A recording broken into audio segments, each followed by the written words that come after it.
Salut à tous, ici Aziz, on se retrouve pour un nouvel épisode de Dealer de Métal, la chaîne où on parle rock, la chaîne où on parle métal, la chaîne où on parle de tout, c'est dérivé. Comme t'as pu voir dans le titre, aujourd'hui, on va parler de Tony Flo and the Miraculously Majestic Master of Mayhem. Autrement dit, les Red Hot Chili Peppers, les Red Hot RHCP. Je les entends tout de suite, les puristes là, je les entends. Ils se disent, mais non, mais les Red Hot c'est pas du métal. C'est ma chaîne, je fais ce que je veux, hein. Rock, métal, tous ces dérivés. Si t'entends bien, quand je dis rock, métal et tous ces dérivés, t'entends Red Hot Chili Peppers. Red Hot Chili Peppers, tous ces dérivés. Donc calme-toi, prends ton pouls, on va commencer dès maintenant tout de suite parce que là je regarde l'heure qu'il est. Là j'ai pas le temps parce qu'après j'ai raclette. Donc c'est parti, on commence dès maintenant. Donc Tony Flo and the Miraculously Master of Mayhem, t'as compris que c'était un peu compliqué à retenir. Mais sache que ce nom était à l'origine le nom prévu pour les Red Hot Chili Peppers. Le groupe est né au début des années 80 à Los Angeles et il est composé de Anthony Kiedis au chant, Hillel Slovak à la guitare, Flea à la basse et Jack Irons à la batterie. Ça c'est le line-up de départ parce que entre temps, le guitariste est mort d'une overdose. Enfin, il faut forcément quelqu'un qui meurt d'une overdose pour que ce soit rock'n'roll. D'autres batteurs et d'autres gratteux se sont succédés, plus ou moins. Mais aujourd'hui, des membres d'origine, il reste Anthony au chant et Flea à la basse. Les mecs, ils ont pas bougé de place, quoi. C'est eux les boss. Donc, bien évidemment, si aujourd'hui je fais une vidéo sur les Red Hot, tu t'étonnes bien que la semaine prochaine,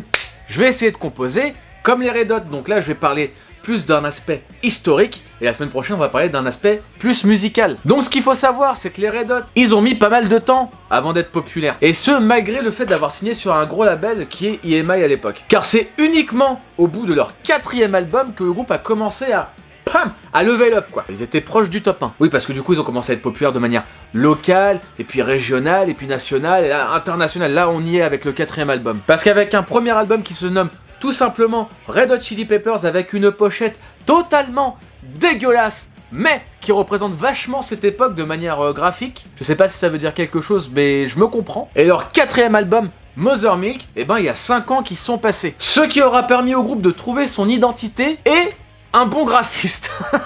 Bon, même si j'aime beaucoup la pochette de Freaky Styley. Et donc du coup, en parlant d'identité, qu'est-ce qui fait que les Red Hot Chili Peppers sonnent comme les Red Hot Chili Peppers? Et c'est le type de question que j'aime beaucoup parce que ce qui fait la spécificité des Red Hot Chili Peppers, c'est tout simplement que ce sont les Red Hot Chili Peppers. Aussi simple que ça.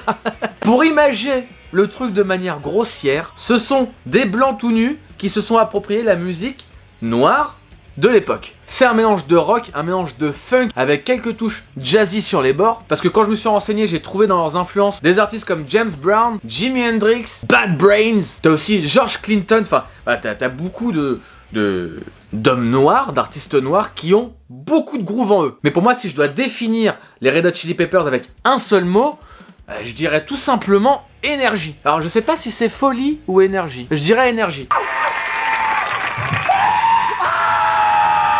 Ce qui est sûr, c'est que c'est leur énergie mélangée aux phrasés un petit peu atypiques d'Anthony Kiedis qui ont fait que voilà, l'alchimie était déjà là dès le départ. Que ce soit quand il rappe ou quand il chante, dès que t'entends une note, tu sais que c'est lui. Alors je t'arrête tout de suite, je suis conscient des qualités et des défauts d'Anthony Kiedis, mais certes, il fait pas partie des grands lyricistes. Je sais même pas si ça se dit ça non plus. Ouais, aujourd'hui c'est la vidéo où j'invente des mots, ok. Mais lui, Anthony Kiedis, c'est plus un chanteur rythmique. Ce qui veut dire que ce qu'il chante ne veut rien dire, mais ça sonne bien.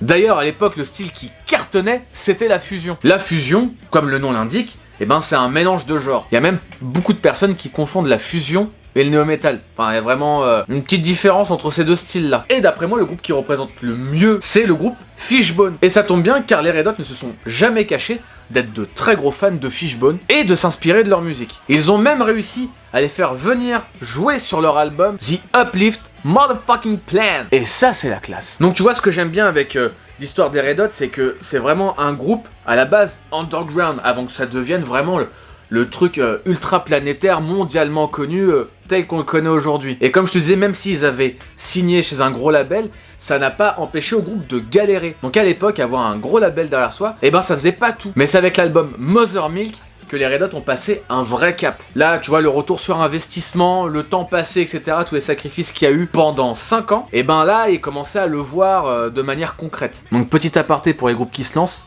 persévérer. Donc Mother Milk, ils ont fait un carton, mais c'était pas suffisant. Quand un artiste fait un très bon premier album, on va dire ça comme ça, même si c'est pas vraiment le premier, le plus dur c'est de faire le deuxième. Et le groupe a continué sur sa lancée, et là les amis, c'est simple. Là, je pense que là on atteint un pic énorme dans le rock alternatif. Tout style amplifié confondu. Parce que c'est en 1991 que les Red Hot Chili Peppers balancent Blood, Sugar, Sex, Magic. Et là, oui, même s'ils ont le chic pour les noms à rallonge, cet album-là, les amis, je pense qu'il a propulsé le groupe à un niveau qu'ils pensaient jamais atteindre. Avec 12 millions de ventes dans le monde. 2 titres en tête des charts. Attends, c'est simple. Je vais prendre mon téléphone, je vais regarder les noms de morceaux dans l'album, et on va être vite réglé, parce que pour moi, c'est clairement un best-of. Bah, tu vois, c'est simple, juste en lisant les titres des morceaux, bam, ça pop dans ma tête direct, quoi. Donc, t'as entre autres Power of Equality, If You Have to Ask, Suck My Kiss, Under the Bridge, Give It Away. D'ailleurs, ce titre-là, Give It Away, c'est pour moi le meilleur gimmick de voix jamais trouvé au monde. Oui, parce que je sais qu'on a tous tenté de le reproduire à la perfection. Give it away, give it away, give it away now. Et j'ai encore du boulot. Non, honnêtement, si je devais faire le puriste, je m'arrêterais juste à cet album. Point final. C'est le premier album en collaboration avec Rick Rubin, qui a entre autres produit System of a Down, Linkin Park, Slayer, Beastie Boys, tout ça quoi. Avec cet album, tu as aussi un reportage sur toute la conception quand ils sont en studio, etc. Et ça, pour moi, j'adore, quoi. Tu vois comment ça a été fait dans une maison un petit peu chelou, chacun à sa place, tu vois les morceaux prendre forme et tout. Tu vois, les gars, ils arrivent avec des lignes hyper compliquées, ils simplifient, c'est épuré, etc. C'est vraiment... Enfin, cet album, il est complètement fou. Mais il garde quand même ce truc un petit peu de jam qui était propre aux Red Hot. Parce que les Red Hot, pour les avoir vus en live, c'est un des rares groupes qui continue de jammer en live. Voilà, c'est vraiment ancré dans leur ADN musical. Et ça, je trouve ça complètement ouf. Bref, je m'égare. Et puis, j'en ai pas parlé maintenant parce que j'attendais ce moment opportun pour les introduire. Parce que je t'ai parlé de Flea et d'Anthony Kiedis. J'ai fait exprès, genre, parce que là, c'est à ce moment-là qu'ils arrivent. Parce que grâce à cet album-là, tu peux profiter pleinement du talent de John Frusciante à la guitare et de Chad Smith à la batterie. Et boum, c'est à partir de ce moment-là, à partir du moment où ces deux gars sont rentrés dans les Red Hot, que, voilà, la formule magique, elle est, voilà, il y avait l'alchimie, elle était là, blablabla. Ça y est, c'est parti. Les Red Hot sont devenus intouchables. Pour la petite info, là, on est en 1991, mais il n'y a pas que cet album-là qui est sorti. Non, non, non, mon ami. Donc ouais, il y a Blood, Sugar, Sex, Magic qui est sorti, mais t'as aussi Nevermind de Nirvana, Mr. Bungle, Innuendo, le dernier album enregistré de Freddie Mercury avec Queen, Ten de Pearl Jam, Bad Motorfinger de Soundgarden, Arise de Sepultura, No More Tears de The Osbourne, Blessed Are the Sick de Morbid Angel, et surtout le Black Album de Metallica. Enfin, je veux dire, 1991, moi j'aimerais bien vivre en 1991, là, avoir l'âge que j'ai et me prendre tout ça dans la tronche. C'est complètement énorme. Le mec, il devient fou. Parce que là, c'est un des points de non-retour de la musique amplifiée, du monde du rock'n'roll de Motherfucker of the Life. D'ailleurs, sur la tournée qui a suivi la promotion de cet album, tu pouvais voir les Red Hot avec en première partie Nirvana ou les Smashing Pumpkins. On va où, là? Mais tu connais, quand ta vie bascule du jour au lendemain et que t'as pas forcément les épaules pour les supporter, à un moment, il y a un couac. Soit t'es bien armé mentalement ou pas. Bah, il n'y a pas de demi-mesure. Et vu que les Red Hot sont très bien connus pour faire la fête au maximum possible, si tu vois ce que je veux dire, donc quand tu commences à goûter à une certaine célébrité, une certaine reconnaissance, une certaine mise en lumière, eh ben, il commence à avoir des gens autour de toi qui s'approchent et qui deviennent néfastes à ton développement et qui nuisent à ta carrière. Et c'est ce qui s'est passé avec John Frusciante qui venait de débarquer dans le groupe, et peu de temps après, en fait, il a pas subi toute la pression qu'il y avait autour. Je sais même pas si la pression c'est le bon terme, mais tous les mauvais côtés qu'apporte la célébrité. Sa consommation de drogue avait grimpé en flèche, ce qui va dégrader ses relations au sein du groupe et causer son départ. Et c'est à ce moment-là que c'est un peu flou pour moi dans l'histoire des Red Hot, parce que j'ai le livre d'Anthony Kiedis à la maison. Clairement, la consommation de drogue était présente avant même que le groupe soit créé. Il y avait tout un rituel autour de la drogue et des Red Hot avant même de jouer. Donc là, je me dis, il y a deux possibilités, et c'est là où j'aimerais déjà avoir un premier débat avec vous dans l'espace commentaire. C'est soit c'est hyper hypocrite de leur part, soit la consommation de John Frusciante a augmenté de manière considérable à un point où c'est devenu très très dérangeant. Mais franchement, vu ce que j'ai lu dans le livre, fallait y aller quand même, fallait y aller très très fort.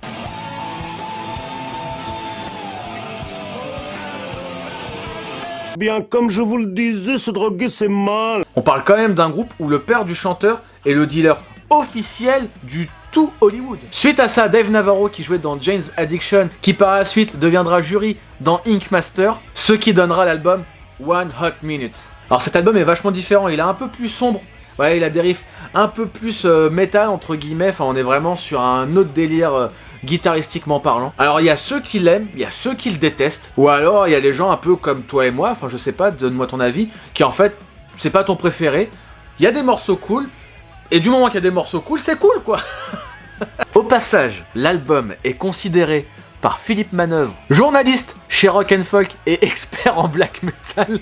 Il a écrit qu'il considérait cet album comme l'un des 101 albums qui a changé le monde. Donc, à toi de savoir où est-ce que tu te places dans l'histoire. Être un musicien, c'est être à l'écoute, donc ça a vraiment fait de moi un meilleur critique, c'est sûr. Dave Navarro sera resté le temps d'un album dans les Red Hot, parce que pareil, ça matchait pas avec Anthony Kiedis. Et il est retourné faire ses bye-bye. Et l'année 1997 marquera un point très important, selon moi, dans la carrière des Red Hot. Pourquoi ? Parce que j'avais 3 ans. Non, c'est pas ça.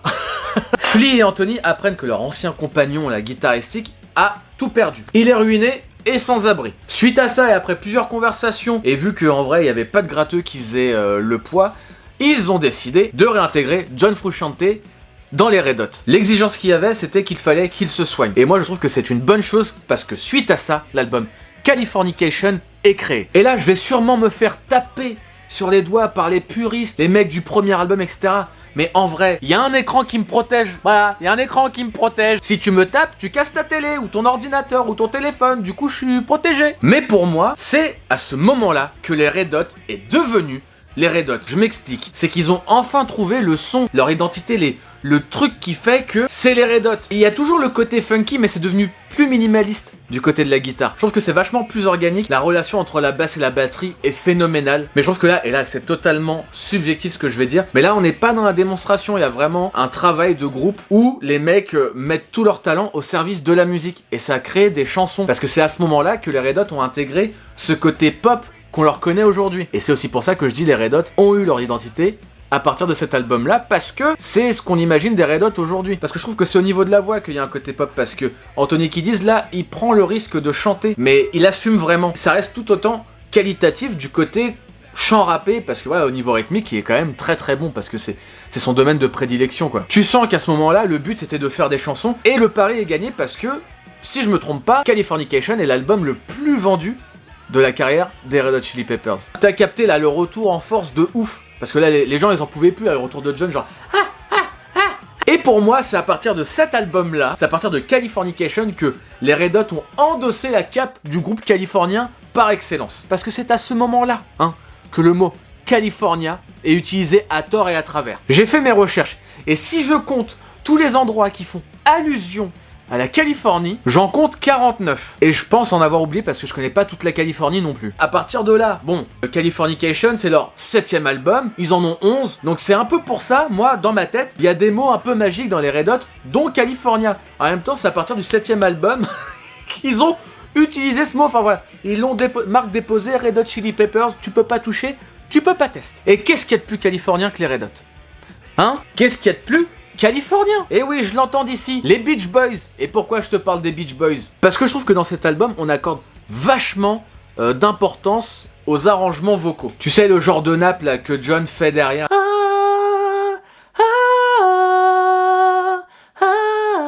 Tu vois, ce genre de truc là, pour moi, c'est vachement inspiré des Beach Boys. Et à partir de là, le groupe est resté sur une constante avec By the Way, le double album Stadium Arcadium, que j'ai réécouté pour l'occasion, et franchement, je pensais pas qu'il y avait autant de morceaux bien dans ma tête. C'était un peu la formule, voilà, copier-coller à chaque fois, mais il y a vachement d'albums extrêmement lourds pour un album qui a une 30aine de morceaux quand même. Suite à ça, un deuxième départ de John, qui voit l'arrivée du guitariste John King, comment il s'appelle? Josh Klinghoffer. Bon, je vais le rebaptiser le Corbeau, c'est plus simple. Donc, le Corbeau rejoint les Red Hot Chili Peppers. Avec ce gratteux, il y aura l'album I'm With You. I'm With You. Alors, je sais pas si tu le vois à l'envers. Ouais.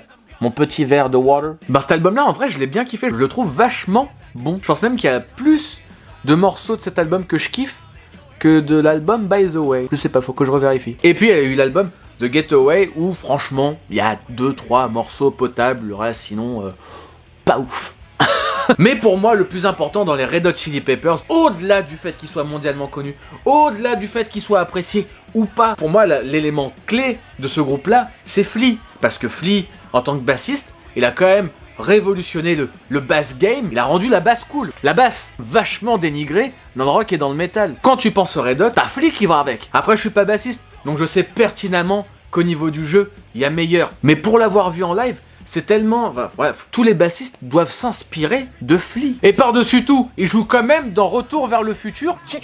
Et il prête sa voix à Denis de la Jungle. Et ça c'est cool.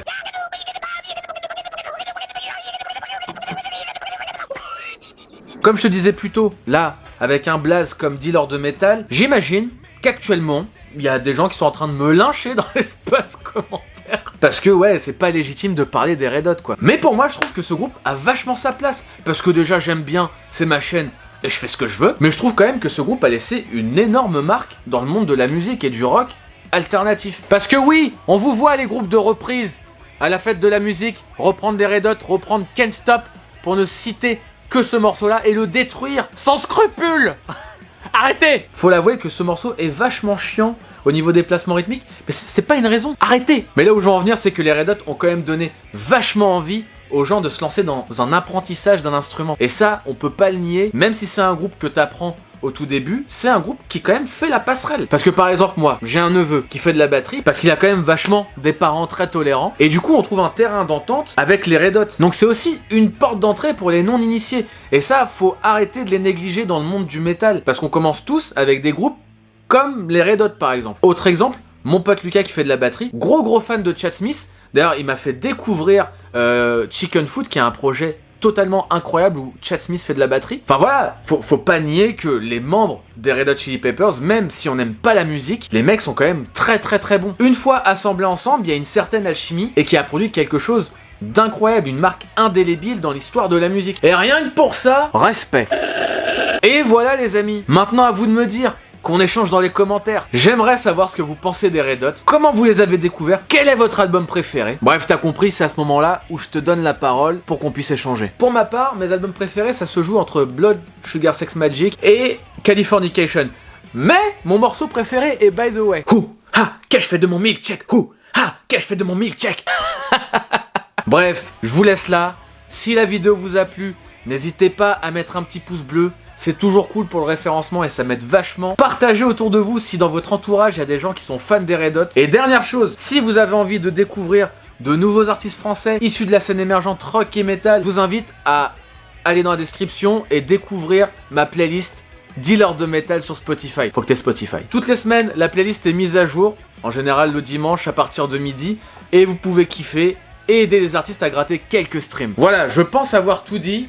Maintenant que vous savez tout, je vous laisse là et je vous dis à très vite pour encore plus de métal. Yeah!